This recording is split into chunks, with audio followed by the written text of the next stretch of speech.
Olá! Hoje a gente vai mergulhar num conceito que é simplesmente central para a fé cristã e vamos fazer isso olhando pela perspectiva do grande teólogo John Stott. Para ele, tudo gira em torno da cruz de Cristo. Bora entender o porquê? E já começamos com a frase que resume tudo.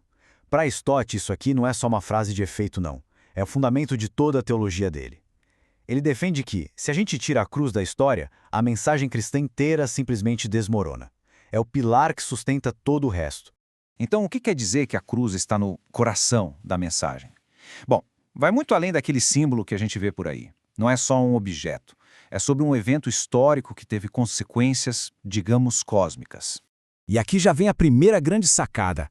Para John Stott, a morte de Jesus na cruz não foi só um belo exemplo de amor, sabe? Um ato heróico para inspirar a gente a ser melhor. Foi muito mais que isso. Foi, na sua essência, um evento de redenção. Um ato de Deus que, de fato, mudou as regras do jogo. Ok, mas para entender por que foi um ato de redenção, a gente precisa dar um passo para trás e olhar para o problema que a cruz se propôs a resolver. A teologia cristã fala de um conflito fundamental na condição humana, e a cruz é apresentada como a única saída. Pensa assim, de um lado, a gente tem o problema, que é o pecado humano, essa condição que cria uma separação, uma barreira entre a humanidade e Deus. Do outro, a gente tem a solução, a reconciliação. E segundo Stott, a cruz é exatamente a ponte que conecta esses dois lados. É ali que Jesus, na visão dele, toma para si o julgamento que seria nosso, resolvendo o problema e abrindo o caminho para essa reconciliação. Certo, o caminho está aberto, mas o que significa exatamente ser salvo nesse contexto? A resposta não é tão simples. Stott mostra que a salvação tem várias dimensões, vários aspectos que mostram como essa obra de Cristo é profunda e completa. A gente tem aqui 4 conceitos que são chave para desvendar o que é a salvação: justificação, regeneração, adoção e santificação. E é importante entender que eles não são uma escadinha, um depois do outro. São mais como facetas diferentes da mesma grande transformação. Vamos dar uma olhada em cada uma. Primeiro, a justificação. Pensa nisso como um termo de tribunal. Não quer dizer que a pessoa se tornou perfeita da noite para o dia. Quer dizer que o status dela diante de Deus mudou. Pela cruz, ela é declarada legalmente inocente. É uma mudança de posição, de status jurídico, digamos assim. Logo em seguida, vem a regeneração. Se a justificação foi uma mudança de status legal, a regeneração é uma mudança de natureza. É aqui que a coisa fica mais profunda. É o começo de uma vida espiritual totalmente nova. Um nascer de novo. Um novo começo dado por Deus. Depois temos a adoção. E o que é muito interessante aqui é que o foco muda do campo legal para o relacional. A pessoa não é apenas perdoada e transformada.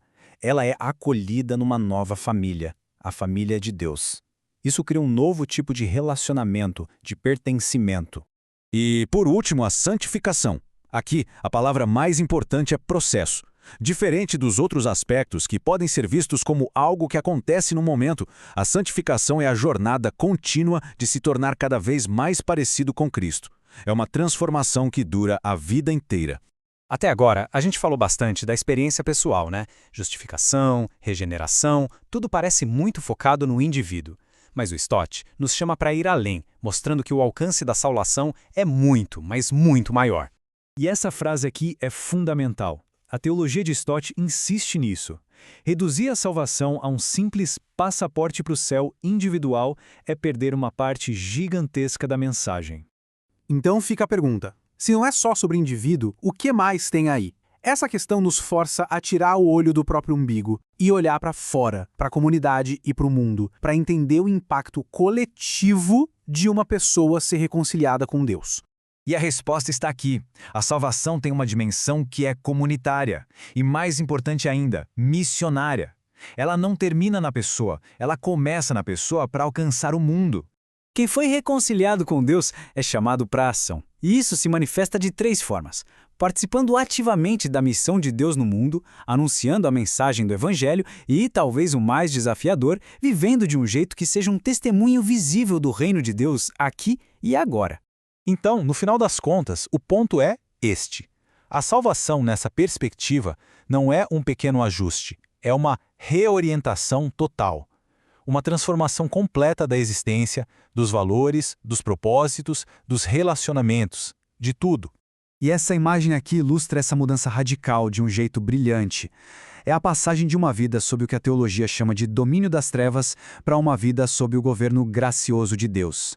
Não é só uma mudança de ideias, é como uma mudança de cidadania, de lealdade, de realidade mesmo. E a gente termina com essa pergunta para reflexão.